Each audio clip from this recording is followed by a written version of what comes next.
El poder temporal del Vicario de Jesucristo. Tercera parte. Lección 2. Por ventura, ¿no era conveniente que el Cristo padeciese todas estas cosas y entrase así en su gloria? San Lucas 24, versículo 26. Aún los amorosos y fieles corazones de los discípulos fueron asombrados y oscurecidos por la pasión de Jesús, que no supieron que su reino se cumplía. Cuando buscaron el esplendor y la majestad de su poder, se encontraron con sus humillaciones y su cruz, y por lo tanto no le conocieron cuando Él se manifestó. Ellos le buscaban de una forma, y Él se mostró en otra. Esperábamos que fuera Él quien redimiera a Israel, y ahora ha sido crucificado, y aún su lugar de entierro está vacío. Y nuestro divino Señor les respondió: «Oh necios y tardos de corazón, para creer todo lo que anunciaron ya los profetas. ¿Por ventura no era conveniente que el Cristo padeciese todas estas cosas? ¿Que no había una ley de necesidad? ¿Que no fue predestinado? ¿Que no fue profetizado? ¿Que no había una conveniencia intrínseca en que Cristo sufriera estas cosas? Y entonces, por este medio y no por ningún otro, por medio del sufrimiento y no por el de la gloria, entrara en su reino». Esto, pues, es la suma de lo que ya he dicho. La Iglesia de Dios, estando unida a su cabeza, participa de los mismos destinos en tiempo y en eternidad, en la tierra y en el cielo. La Iglesia en la tierra comparte de la pasión del Hijo de Dios. El apóstol dice que cumplía en mi carne lo que resta de padecer a Cristo. En la carne de su cuerpo, que es la Iglesia. Y los sufrimientos que deben cumplirse sobre la tierra por todo el cuerpo místico de Cristo caen eminentemente. No diré que exclusivamente, pero enfáticamente sobre su cabeza, sobre la línea de los soberanos pontífices. Recordarán que ya hemos visto cómo toda la historia de los pontífices sobre la tierra ha sido una historia de sufrimiento, de ansiedad y de conflicto. Como por usurpación perpetua y opresión perpetua, el pueblo sobre el cual reinaban ha sido dividido y acosado. El territorio que poseen ocupado y devastado, y cómo, por una serie de restauraciones perpetuas, la mano de Dios ha intervenido para restablecer el orden que Él mismo ha creado. En su reino hay una perpetuidad, no solo en sus elementos espirituales, sino en todas esas formas complejas de poder que Él, por operación directa e indirecta, ha entretejido. Toda la soberanía de la Iglesia, espiritual y temporal, tal como es en este momento, es la obra de Dios, y como obra de Dios, perdurará por siempre. El punto, pues, que ahora deseo presentarles es este: cuán difícil es para nosotros el apreciar los tiempos en que vivimos. Nuestra creencia debe ser, de acuerdo a la analogía de toda la actividad de Dios, que las últimas glorias de su Iglesia sobre la tierra serán mayores que las primeras. Y aún, tal vez, quedemos perplejos al comprender cómo esto puede ser verificado. Vemos el estado presente de la Iglesia en el mundo, y todo se ve negro ante nosotros. La razón es esta, que es difícil para nosotros prever y comprender los días en que estamos. Como no podemos medir la emoción por la que se nos lleva, como ningún hombre tal vez conozca su propio rostro o tenga conciencia de su propia estatura, así es con los tiempos que están sobre nosotros. Los males llenan todo nuestro campo de visión. Parecen ser tan vastos y tan abrumadores, y aquello que es bueno es tan escaso y difícil de encontrar, porque los males están presentes en el poder. Pero el bien es generalmente germinal y para el futuro. Por lo tanto, es necesario que se conozca el presente por retrospectiva.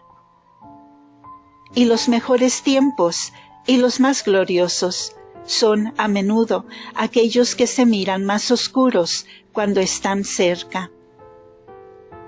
Los días, pues, que están sobre nosotros ahora, aunque se divisen sombras pesadas y nubes negras sobre el horizonte, serán sin duda en adelante gloriosos para los que los miren de lejos. Y puedo decir sin temeridad que serán más gloriosos que aquellos sobre los que leemos en la historia de la Iglesia. Para poder mostrar esto, deseo examinar, tan brevemente como pueda, ciertos otros períodos de la historia que vemos como períodos de especial gloria, y para mostrar que fueron momentos que aquellos que vivieron en ellos los vieron como tiempos de gran oscuridad, sufrimiento y tribulación, colmados con males conocidos y desconocidos para el presente y para el futuro. Primeramente, veamos los tiempos del primer y gran San Gregorio, a quien se le adjunta el nombre de Magno, porque en su propia persona parecía sumar las glorias de la Iglesia sobre la tierra. Primero fue santo, brillando con el resplandeciente esplendor de una singular santidad, un sol en el firmamento de la Iglesia. Luego era doctor, el último de las 4 grandes luces, a quien la Iglesia le dio esplendor como a ningún otro. Hay 4 evangelios y hay 4 doctores. 4 luces posicionadas en las 4 esquinas de la Iglesia. También fue el apóstol de las naciones. Inglaterra le debe su cristianismo, y toda la raza anglosajona que continúa fiel a la Santa Sede hasta este día por todo el mundo, son los hijos e hijas de San Gregorio Magno.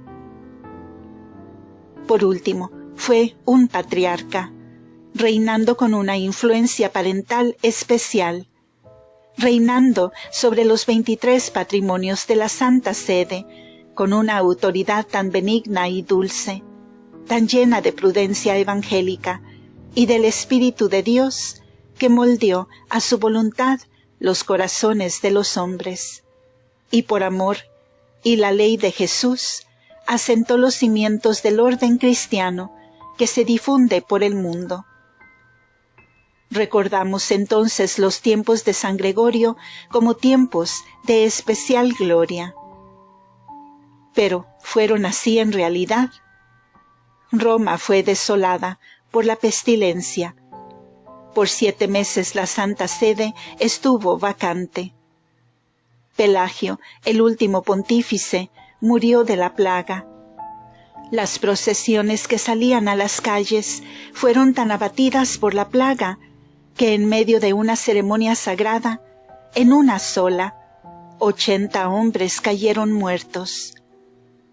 En dicho momento fue, cuando Roma estaba plagada y desolada, que San Gregorio ascendió al trono del apóstol.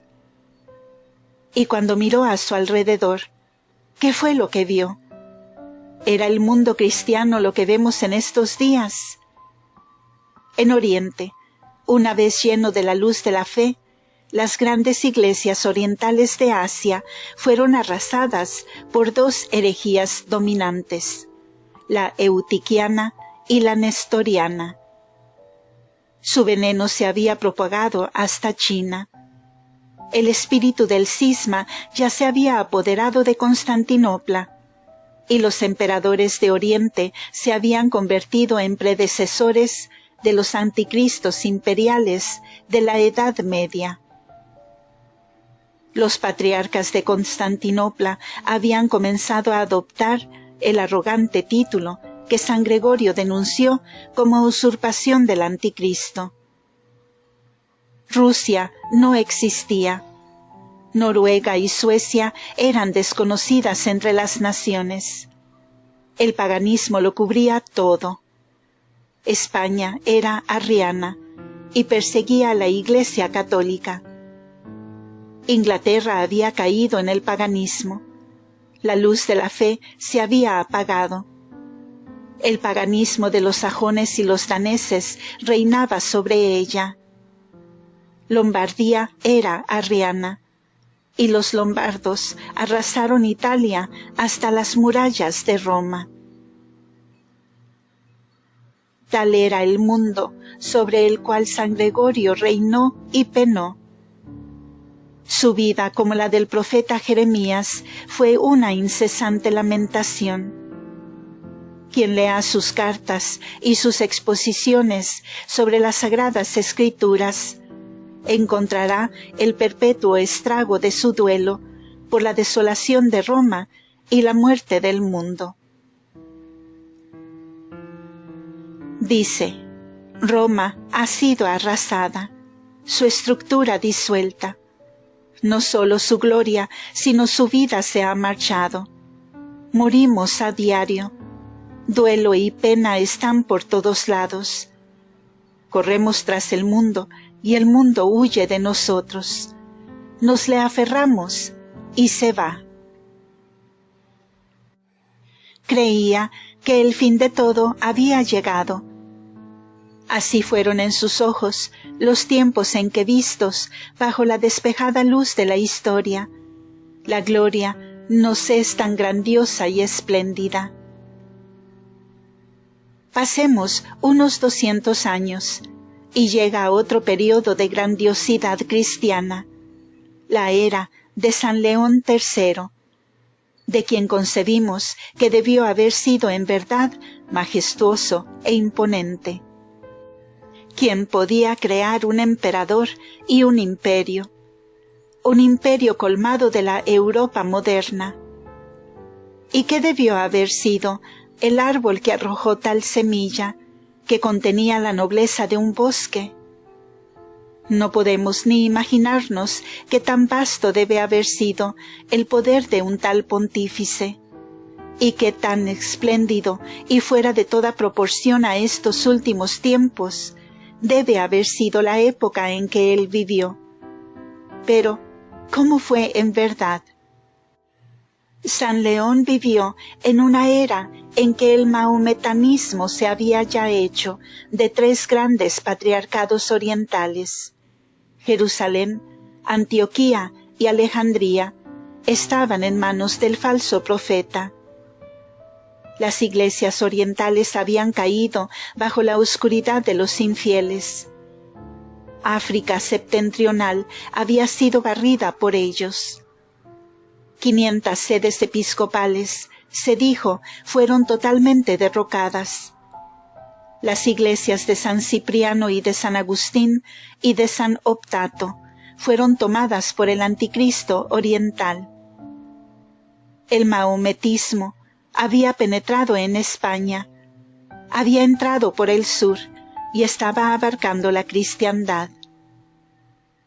El paganismo de Alemania había irrumpido por el Rin y entrado a Francia. Lombardía aún usurpaba el patrimonio de la Iglesia, y facciones civiles estaban en la misma Roma.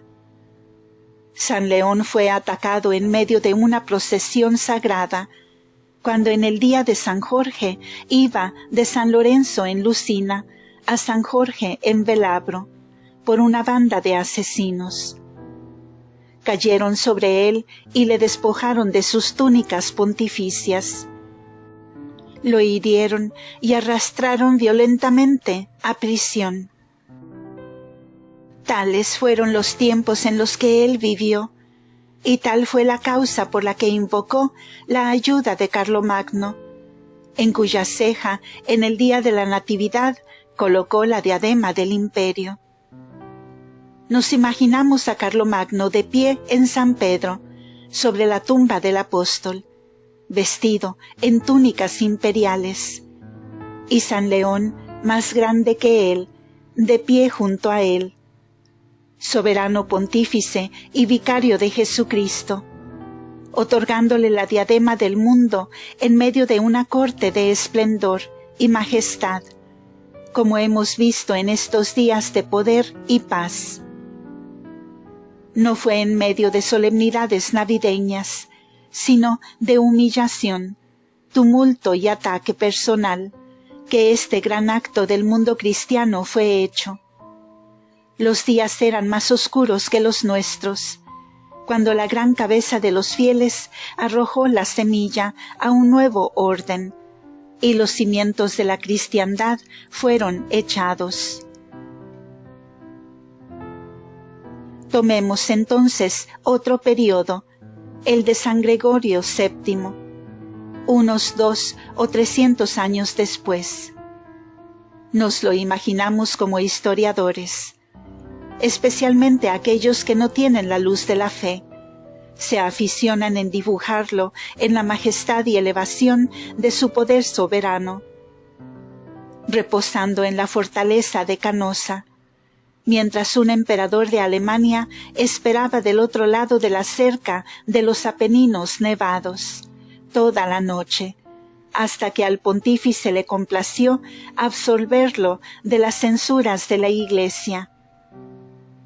Imaginamos que San Gregorio estaba entonces en la cúspide de su grandeza y la plenitud de su poder, y ejercía una influencia sin límites sobre la Iglesia de Dios y las naciones del mundo. Pero esos tiempos fueron tiempos de conflicto mayores que ninguno otro antes.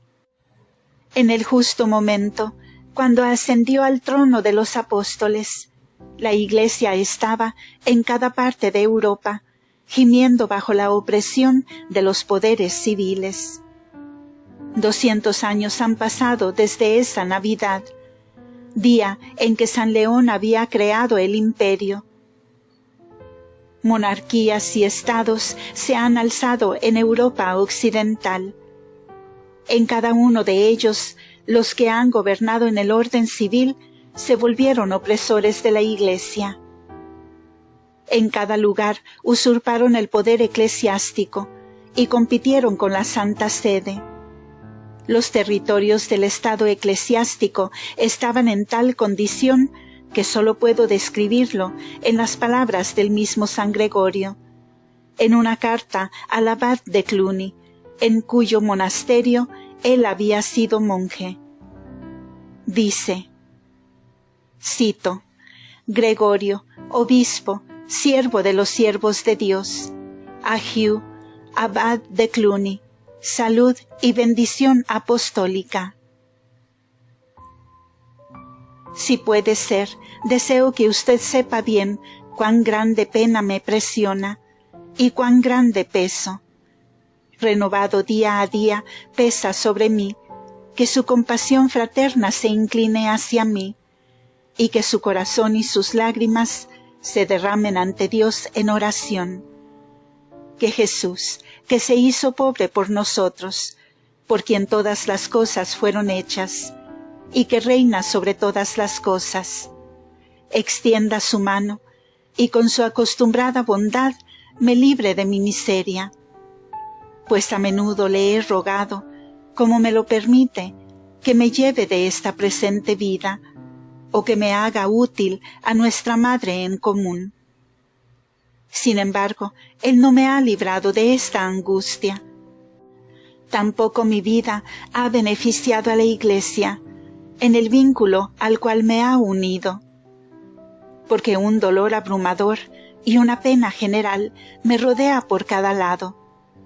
La Iglesia oriental, por instinto del demonio, se ha revelado de la fe católica, y en sus miembros, el viejo enemigo, por todas partes les da muerte a los cristianos.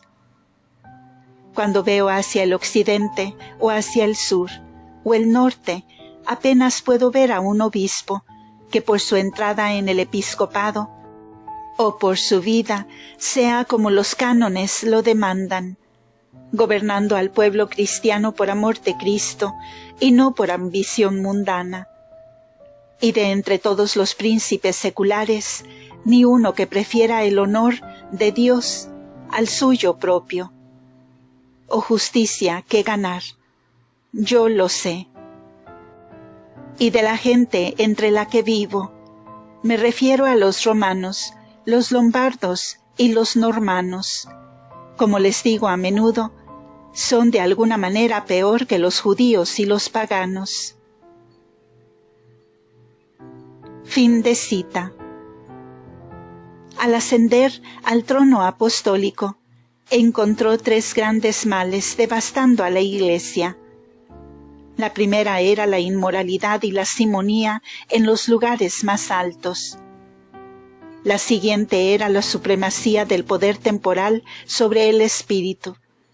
Y la tercera, mucho más penetrante y mucho más sutil, fue el reclamo de los poderes civiles para darles investidura aún a las funciones espirituales con anillo y báculo. O sea, reclamar para sí mismos la fuente de autoridad sobre la Iglesia de Dios. Tan pronto como puso su pie sobre el trono, emitió sus decretos de santa indignación. Y en el momento en que esos decretos fueron emitidos, se encontraron con la oposición por todos lados. Al escribirle a nuestro arzobispo Lanfranco de Canterbury, dice: «Para escapar los juicios de Dios, debo encontrar una multitud de enemigos y traerlos sobre mí». Esos decretos de reforma fueron vistos en Francia con tal rechazo que todos los obispos del reino, excepto 2, fallaron en su fidelidad. Estos 2 fueron Rowen y Poitiers, sobre los cuales una gracia hereditaria parece aún descansar. Le escribió a los obispos de Francia con estas palabras. Cito: «Si en este gran y necesario deber les encontramos tibios, al momento, sin tener duda de que el Rey, apoderado en la confianza de ustedes, persiste incorregiblemente, les azotaremos, como los compañeros y cómplices en su pecado, con un castigo igual, y serán despojados de su función episcopal». Fin de cita. En Inglaterra, en el concilio de Winchester, el arzobispo estuvo solo. En Alemania, el arzobispo de Metz transigió. En España, el legado papal fue insultado. En Roma, los prelados simoníacos, siendo suspendidos inmediatamente, se unieron a las facciones de los nobles. Luego comenzó la impugna. Toda la vida de Gregorio fue una vida de guerra, sin pausa ni tregua, hasta la muerte. En la noche de Navidad acababa de celebrar la primera misa de la Natividad y distribuido el precioso cuerpo y sangre de Jesús a aquellos cerca de él, cuando una facción armada irrumpió en la iglesia. Lo arrastró desde el altar, le despojaron de sus vestiduras pontificias, aún de las del santo sacrificio. Le hirieron con una espada en la cabeza y se lo llevaron a prisión. Tales fueron los primeros frutos de su fidelidad a su divino Maestro.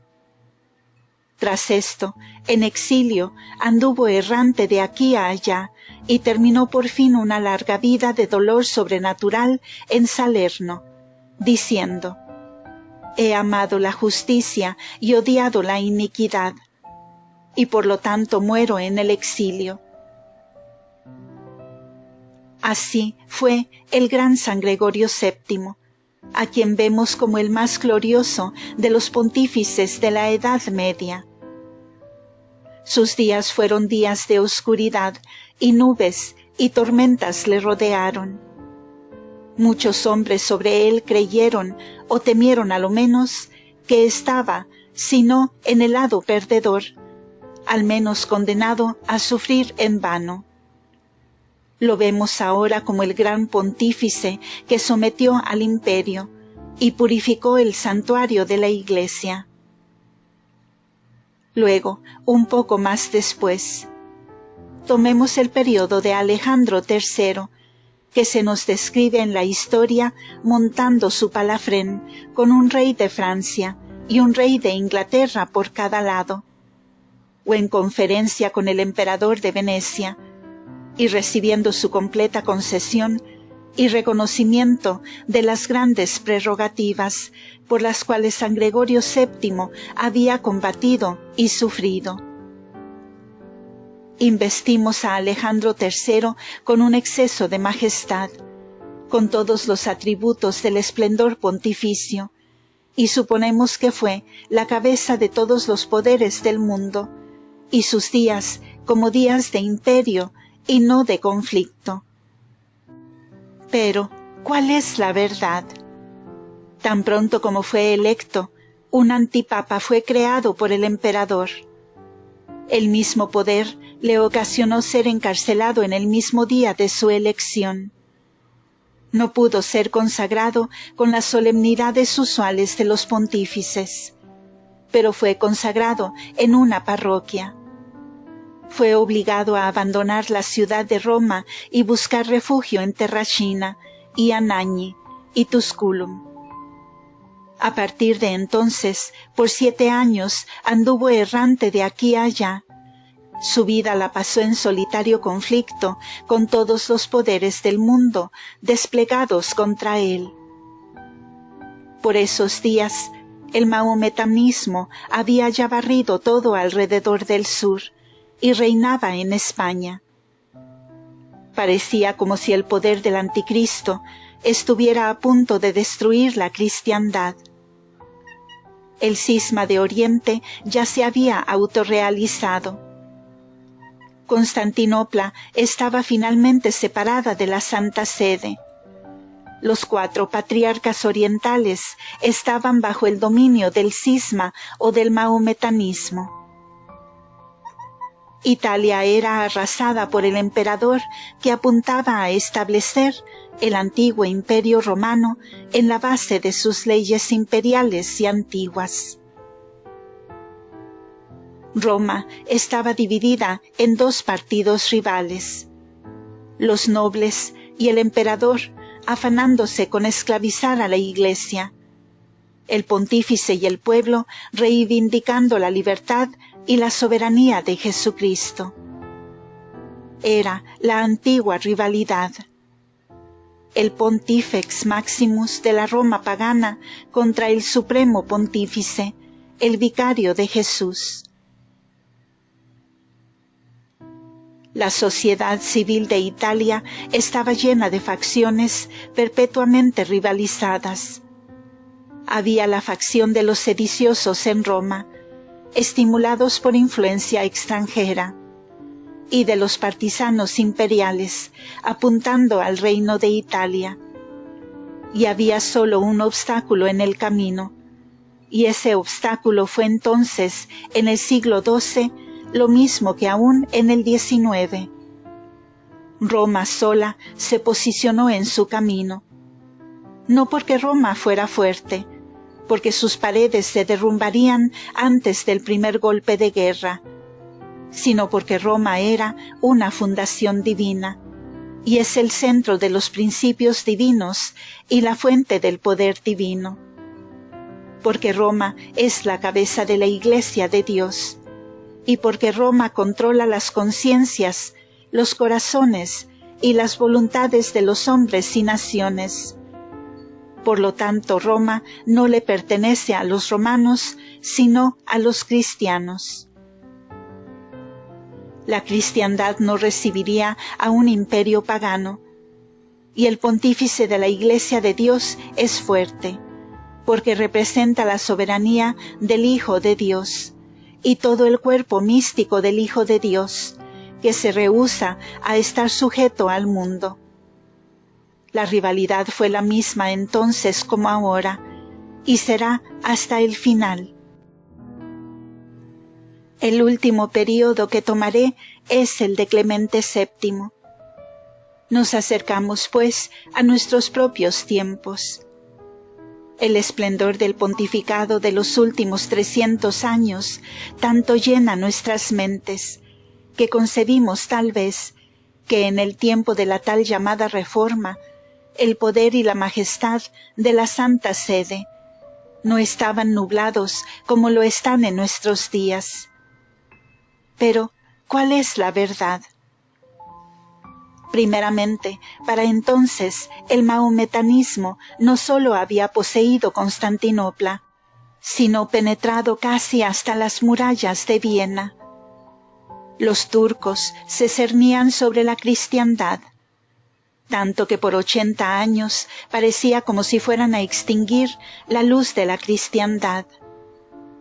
Las costas de Italia y el patrimonio de la Iglesia fueron acosados por ellos. Recuerden cómo el gran San Pío V logró con sus plegarias el último derrocamiento del anticristo oriental. Hasta este momento, los peligros, los ataques del mahometanismo sobre la cristiandad se cernían perpetuamente. Las naciones de Europa, orgullosas de su nacionalidad por 200 años de cisma, a veces perfectamente realizada y siempre amenazada, estaban celosas y llenas de desobediencia hacia la Santa Sede. En Inglaterra, Enrique VIII perpetró el primer acto de separación en tiempos de Clemente VII. Lutero había comenzado a propagar su herejía. Había penetrado por toda Alemania hacia Suiza e Inglaterra y parcialmente hacia Francia y España. La condición de Italia parecía desesperanzadora. Los emperadores de Alemania enviaron un ejército contra la ciudad de Roma para asediar al padre de los fieles. Y en ese momento las facciones de Roma, dirigidas por los Colonna, una de las principales familias, por la fuerza de las armas llevaron al Papa hacia el castillo de San Angelo y asumieron el gobierno de la ciudad. En este estado, el Papa fue reducido a la última condición de angustia, en un tiempo cuando pensamos que estaba en el cenit del poder. El ejército del emperador vino soltando amenazas y masacres contra los discípulos de Jesucristo. Uso las palabras intencionadamente, pues que leemos que a un noble alemán, uno de los líderes en la marcha, dijo: «Si voy a Roma, tomaré la vida del pontífice», en un lenguaje que por su vileza no repetiré. Pero Dios lo marcó con su destino. Nunca puso pie en Roma, porque una apoplejía le abatió, por cierto. De igual manera, el constable de Borbón cayó de una escalera que había puesto contra las murallas. Por 9 meses la ciudad fue saqueada, y nos dicen los historiadores de todo tipo, católicos y no católicos, que Roma nunca sufrió bajo los góticos, vándalos o lombardos, ni humillaciones ni horrores iguales a aquellos de ese periodo. Ningún estado, ni edad, ni condición, ni sexo fue perdonado por los horrores de ese tiempo. Y esto sucedió en el tiempo de la Reforma, cuando el mahometanismo estaba en su máximo poder, cuando la herejía de Lutero ya predominaba en la mayor parte de Europa del Norte. Italia estuvo casi por completo en las manos del poder secular. Roma estaba desolada. ¿Qué podría ser más oscuro que esto? Y aún así, este fue el imperio cuando el preludio del Gran Concilio de Trento se preparaba. Las primeras preparaciones fueron hechas por este gran sínodo, que le ha dado al pontificado y a la Iglesia de Dios un esplendor e influencia no sólo por autoridad y disciplina, sino por las persuasiones de amor, convicción y razón, que excedían a todo lo que el mundo había visto hasta entonces. No puedo hacer más que abordar estos 5 periodos de oscuridad que vemos como periodos de incomparable gloria. Y fueron periodos de gloria mayor de los que podemos concebir, puesto que no sabemos hasta que leemos la historia con la interpretación y luz del futuro, cuán divino era el poder de la Santa Sede en esas grandes contiendas. De todo esto extraigo ciertas verdades plenas. Primeramente, que estos tiempos fueron oscuros, más allá de lo que hoy vemos. Fueron tiempos de antiguas y nuevas herejías. Fueron tiempos cuando se levantó la mayor herejía que haya afligido a la Iglesia de Dios. Quiero decir, aquella que está hoy sobre de ella, porque no ha habido ninguna tan extensa, tan diversa, tan hostil, tan universal en su negación de la revelación de Dios. Fueron épocas en que había también cismas antiguos y nuevos, cuando el extremo oriente se separó y los patriarcas de oriente desaparecieron. Fueron las épocas en que Mahoma apareció, cuando el gran anticristo de Oriente se alzó y casi poseyó todo el mundo. Fueron las edades en que el poder secular se alzó contra la Iglesia de Dios y se inmiscuyó en toda la vida y acción del orden eclesiástico, con una opresión que ahora es cuestión de historia. Pero no la encontramos por ningún lado, excepto persistiendo en algunos países protestantes, principalmente en Inglaterra. Fue también la edad cuando los estados de la Santa Sede estuvieron una y otra vez bajo la posesión de usurpadores. Durante esos 5 periodos fueron perpetuamente devastados y odiados por los lombardos, o los húngaros, o los emperadores de Alemania, o las facciones de los nobles de Roma. ¿Qué podría ser más oscuro que estas épocas del pasado? Sin embargo, los vemos ahora como los tiempos más luminosos y gloriosos en los anales de la Iglesia. Permítanme una conclusión más. Si estos días son tiempos de tribulación para la Iglesia de Dios en la tierra, si la Santa Sede será socavada y amedrentada, y si la fidelidad de las naciones cristianas muestra ser inestable. ¿Qué hay en esto que no hayamos visto anteriormente? Y lo visto excede aún más, podría decir, hasta 1000 veces. Nunca hasta ahora fue el poder de la Iglesia tan propagado, o que ocupara las 4 esquinas del mundo, y penetrara las razas paganas, y poseyera casi todo el circuito de la humanidad. Nunca hubo un tiempo en que el pontificado del sucesor de San Pedro fuera más amplio, más universalmente reconocido y amado, o más firmemente sostenido por las plegarias y los corazones de todo el mundo cristiano. Nunca hubo una vez en que el pontificado fuera más ilustrado por tales actos de poder apostólico. la creación de nuevas jerarquías y la definición de la gloria de nuestra Inmaculada Madre. Nunca hubo un tiempo en que la firmeza de la Santa Sede fuera más imperiosa, o la persona del Santo Padre, aún a los ojos del mundo, más intachable. Tenemos razón para avergonzarnos de cada hombre que ha participado en esta contienda contra la Iglesia de Dios.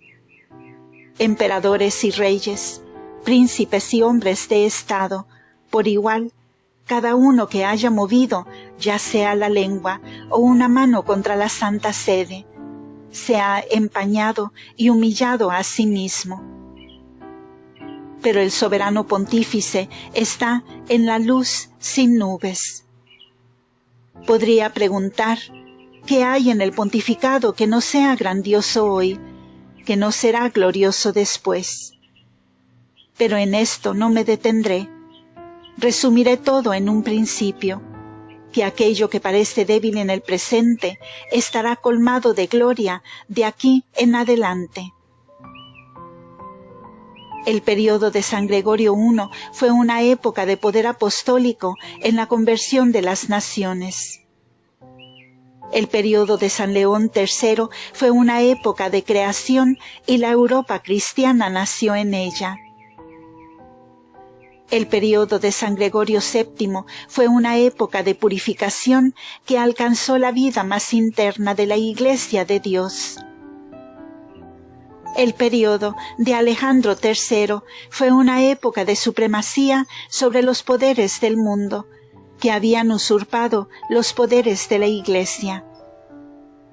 El período de Clemente VII fue una época cuando el pontificado de Jesucristo, en la persona de su vicario, fue más que nunca desplegada y resplandeciente a los ojos de los hombres. Es una gloria que continúa constante hasta esta hora. Y por lo tanto, podemos creer que el período en el que vivimos tendrá un futuro. Veo que esos períodos se han acumulado uno sobre otro, que las glorias del primero viven en el segundo, del segundo en el tercero, del tercero en el cuarto, y así sucesivamente. Todas las glorias antecedentes que encontramos siguen sobre ella. También veo otra ley, que estas glorias se levantan, aumentan y culminan. Siempre crecen más amplias con el pasar del tiempo. Y en esto tenemos una ley establecida, a saber, que el futuro será más glorioso que en el pasado, y que las glorias de la Santa Sede serán mayores que las primeras. Saben que la revolución, esto es, el levantamiento de los hombres sin Dios, unidos para destronar al vicario de Jesucristo, aumenta, se multiplica, se agranda por toda Europa. Viene del norte como el maometismo vino del sur, expandiéndose por toda la línea y abarcando el norte de la cristiandad, como el maometismo rodeó el sur. Pero así como el maometismo tuvo su batalla de Lepanto, así ciertamente la revolución dirigida contra el vicario de Jesús tendrá su derrocamiento. ¿Cuándo? ¿De qué manera? ¿Dónde o por quién? No lo sé, pero así será. Y la Iglesia de Dios permanecerá inmovible entre las ruinas. Y esta confianza se funda no sobre la historia humana, no sobre las opiniones de los hombres. Los poderes de Dios que lanzaron a los planetas en la impetuosidad de su carrera, también los controla por otra ley de sabiduría, y los guía perpetuamente en su camino certero. Se caerían al espacio infinito si no fueran sostenidos en el dulce control del orden perpetuo, que manifiesta la gloria y la sabiduría de Dios. La impetuosidad del hombre devastaría la tierra, si no hubiera una voluntad superior para controlar su acción. Sobre la voluntad del hombre está la voluntad de Dios. Se han embravecido tanto las naciones, y los pueblos maquinan vanos proyectos. Hanse coligado los reyes de la tierra, y se han confederado los príncipes contra el Señor y contra su Cristo. Pero hay una voluntad sobre todas, prescribiendo su camino. No pueden desviarse ni a la derecha ni a la izquierda. Dios está por encima de todos. Sus predestinaciones son eternas, y el tiempo llegará en que Él las lleve a cabo. Esta es nuestra confianza, una confianza en verdades y principios que son inmutables por virtud de su propia intrínseca certeza. Deben ser cuando el tiempo llegue. No pueden fallar, pues son divinas. El cielo y la tierra pasarán, pero mis palabras no pasarán. Fin de este episodio. Continuará.